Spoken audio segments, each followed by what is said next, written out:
ابھی ایک آندھی چلی ہے ملا، ڈیجے بند کر دو۔ ہاں کیا بات ہے۔ میں نے تو کہا پہلی بات یہ بند ہو جائیں گے، لیکن ڈیجے پہ نعت پاک ہے، اس کو سن کے جھوم رہے ہیں، بولے ڈیجے بند کر دو۔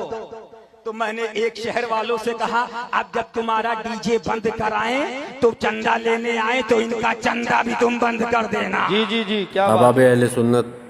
السلام علیکم ورحمۃ اللہ تعالی وبرکاتہ۔ میں محمد عمار رضا صدیقی حشمتی مصباحی دارالعلوم مخدومیہ رودولی شریف عرض کر رہا ہوں۔ ابھی رمضان المبارک سے کچھ دن پہلے دارالعلوم مخدومیہ کی حشمتی مسجد میں دعائے حضور مفتی اعظم ہند عطائے شیر سنت کرامت شیر سنت خلیفہ حضور تاج الشریعہ حضور سیف رضا حضرت العلام حضرت علامہ الحاج الشاہ عبد المصطفیٰ صاحب قبلہ صدیقی حشمتی دامہ ظلہ النورانی کی سرپرستی میں رودولی شریف حلقہ اثر کے اور دور دراز کے اطراف کے بہت سارے علماء کرام، ائمہ مساجد، دانشوران قوم کی ایک مجلس ہوئی، جس میں یہ طے کیا گیا کہ ہم اپنی شادیوں کو، اپنے تمام تر معاملات کو پاک و صاف رکھیں گے، شریعت مطہرہ کے مطابق کرانے کی ہم پوری کوشش کریں گے۔ وہابیہ دیابنا تمام بد مذہبوں سے اپنے آپ کو دور رکھیں گے، اپنے احباب کو، اپنے قریبی لوگوں کو دور رکھنے کی پوری کوشش کریں گے۔ بالخصوص شادی بیاہ میں جو خرافاتیں ہوتی ہیں، جیسے کہ بفر کھانے کا سسٹم ہے، کھڑے ہو کر کھانا کھلانا، یا ڈھول تاشا باجا وغیرہ، ان تمام بیہودہ کاموں سے ہم اپنے آپ کو بچیں گے، دوسروں کو بھی بچائیں گے۔ ناچ گانے کا تو دور دور تک خیال بھی نہیں رکھیں گے۔ محفل عید میلاد النبی کا قیام کریں گے نہایت امن و سکون کے ساتھ، اور چند افراد پر مشتمل بارات لے کے جائیں گے، اور جہیز وغیرہ جیسی برائیوں سے اپنے آپ کو بچانے کی کوشش کریں گے۔ لڑکی والے اپنی خوشی سے جو دیں گے اسے قبول کر لیں گے، جو نہ دے سکیں اس پر کوئی طعن و تشنیع نہ کریں گے۔ پاک و صاف سنت کے مطابق شادیاں کریں گے، کیونکہ اللہ کے رسول فرماتے ہیں سب سے اچھی شادی وہ ہے جس میں طرفین کی جانب سے بوجھ کم ہو۔ آج ہمارا حال یہ ہے کہ ہم نے یہ ماحول بنا رکھا ہے کہ جس میں شور شرابے زیادہ سے زیادہ ہوں، ڈھول تاشے ناچ گانے بیہودہ کام ہوں، اور کھڑے ہو کر کھانا کھلایا جائے، 50 قسم کے کھانے بنوائے جائیں، آدھے کھائے جائیں آدھے پھینکے جائیں۔ ہم سمجھتے ہیں یہ شادیاں اچھی ہیں، نہیں، یہ قطعاً اسلام کے اصولوں کے خلاف ہے۔ اللہ کے رسول صلی اللہ علیہ وسلم کی پسند کی یہ شادی نہیں ہے، بلکہ یہ خرافات میں شمار ہوگا۔ اور بے جا رسومات، جیسے کہ بہت ساری رسمیں شادی سے قبل اور شادی کے بعد غیر اسلامی طور سے منائی جاتی ہیں، اس کا بھی ہم بائیکاٹ کریں گے۔ تو الحمدللہ ہم مبارکباد پیش کرتے ہیں اور شکریہ ادا کرتے ہیں، دعا گو ہیں کہ مولا تعالیٰ ان تمامی افراد کو، چاہے وہ علماء کرام ہوں، ائمہ مساجد ہوں، حفاظ ہوں، دانشوران قوم ہوں، کہ جنہوں نے اس عہد کو نبھایا اور اپنے اپنے متعلقہ حلقہ اثر میں اس پر عمل کیا اور کرایا، اللہ تعالیٰ ان سب کو دارین کی برکتوں سے مالا مال فرمائے۔ لیکن کچھ افراد ایسے ہیں کہ جنہوں نے کسی بھی وجہ سے ایسا کیا کہ جس پر انگلیاں اٹھ رہی ہیں، کہ انہوں نے ڈھول تاشے تھے، ناچ گانے تھے، اس کے باوجود نکاح پڑھا دیا، تو ہم کہیں گے کہ یہ کسی کے گھر کا ذاتی مسئلہ نہیں ہے، یہ اللہ و رسول کی رضا کے لیے یہ میٹنگ کی گئی تھی اور سب نے عہد کیا تھا، اس لیے خدا را چند پیسوں کی خاطر یا ذاتی مفاد کی خاطر آپ قطعاً ایسا کر کے قوم و ملت کو گمراہ نہ کریں۔ ابھی 13 تاریخ کو چرہ کھجوری میں ایک میٹنگ رکھی گئی، جس میں وہاں کے علماء کرام شریک رہے اور دانشوران قوم بھی شریک ہوئے کثیر تعداد میں، میں بھی حاضر تھا، اور وہاں پر بھی میٹنگ ہوئی۔ سب نے عہد کیا کہ انشاءاللہ ہم ان تمام خرافاتوں سے اپنے آپ کو پاک و صاف رکھیں گے۔ اس کے بعد کچھ احباب نے ہمارے پاس ایک کلپ بھیجی، جس میں مولیوں کی مکاری اور ڈی جے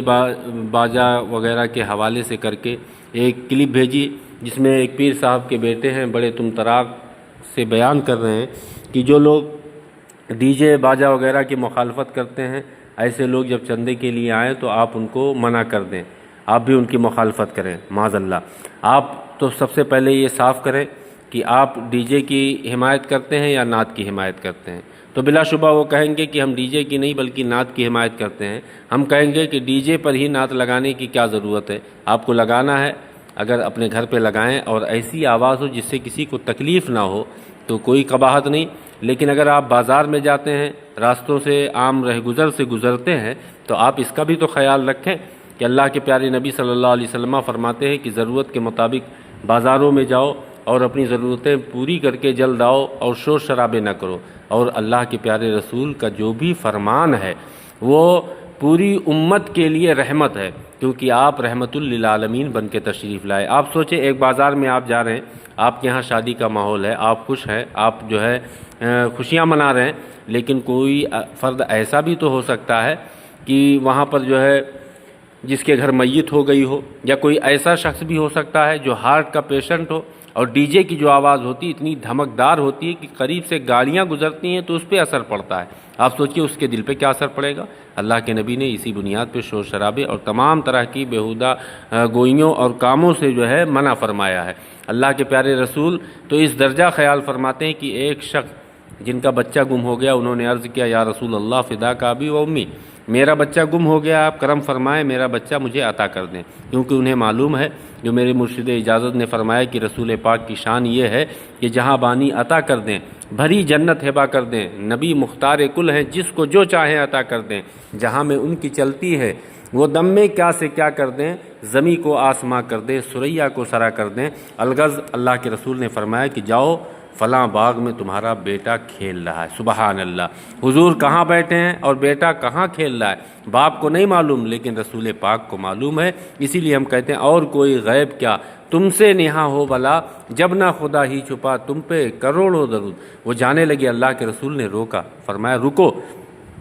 ادھر آؤ، قریب آئے۔ اللہ کے رسول نے فرمایا کہ جا تو رہے ہو، اپنے بیٹے کو پاؤ گے بھی، دیکھو گے، فرط محبت سے تم اسے پکارو گے، لیکن یاد رکھنا اسے ہائے میرا بچہ، ہائے میرا بیٹا کہہ کے نہ پکارنا۔ وہ حیران ہے کہ یا رسول اللہ اتنے دنوں کے بعد آپ کے کرم سے جب میرا گمشدہ بچہ ملے گا تو باپ کی محبت انگڑائی لے گی اور وہ اپنی تمام تر محبتوں کے ساتھ اسے پکارے گا، تو اگر ہائے میرا بیٹا، ہائے میرا بچہ کہہ کے پکاروں تو پھر اس میں قباحت کیا ہے؟ لیکن واہ رے اللہ کے رسول کی کرم فرمائیاں کہ آپ فرماتے ہیں یہ صحیح ہے کہ تم اپنے بچے کو دیکھ کر ہائے میرا بیٹا، ہائے میرا بچہ کہو گے، اور اسی بنیاد پہ میں نے منع کیا ہے کہ اس طریقے سے نہ پکارنا، کیونکہ اس وقت پکارنے کا جو انداز ہوگا ایسا ہوگا کہ باپ بیٹوں کے درمیان محبت کی ایسی مثال ہوگی کہ دنیا دیکھے گی۔ لیکن ذرا سوچو وہیں کچھ بچے ایسے بھی کھیل رہے ہوں گے کہ جن کے والدین نہیں ہیں، تو اب اگر تمہارا بیٹا فرط محبت کے ساتھ تم سے آ کے گلے لگے گا، تم فرط محبت کے ساتھ اسے پکارو گے، تو کہیں اس یتیم بچے کے دل کو یہ شاک نہ گزرے، تکلیف نہ پہنچے کہ کاش میرا بھی باپ ہوتا تو مجھے اسی انداز میں پکارتا۔ تو اللہ کے رسول صلی اللہ علیہ وسلم نے صرف انسانوں نہیں، صرف یتیموں نہیں، صرف بیواؤں نہیں، بلکہ پوری دنیائے انسانیت کا خیال فرمایا، حتیٰ کہ جانور، چرندوں، پرند بھی اپنی شکایتیں لے کے آتے تھے، اللہ کے نبی ان کا بھی خیال فرماتے تھے، ان کے درد کا مداوا بھی آپ عطا فرماتے تھے۔ ہم اس آقا کریم کے غلام ہیں، ہمیں چاہیے کہ ہماری ذات سے کسی کو تکلیف نہ پہنچے۔ اس لیے میں عرض کروں گا کہ جن لوگوں نے بھی ایسی باتیں کی ہیں ڈی جے باجا کے تعلق سے، تو اولاً تو وہ نعت کے تعلق سے کہہ رہے ہیں، لیکن پھر بھی ہم کہتے ہیں کہ ڈی جے پر ہی نعت کی ضرورت نہیں ہے۔ آپ مائک لگائیں جس میں ایسی دھمک کی آواز نہیں ہوتی، اور جہاں ضرورت ہو وہاں لگائیں، اور ساتھ ہی ساتھ آپ ساؤنڈ رکھ لیں اور اپنی محفلوں کو، شادی کی محفلوں کو میلاد مصطفیٰ سے سجائیں، اللہ کے رسول صلی اللہ علیہ وسلم کی نعتیں پڑھیں کہ ہم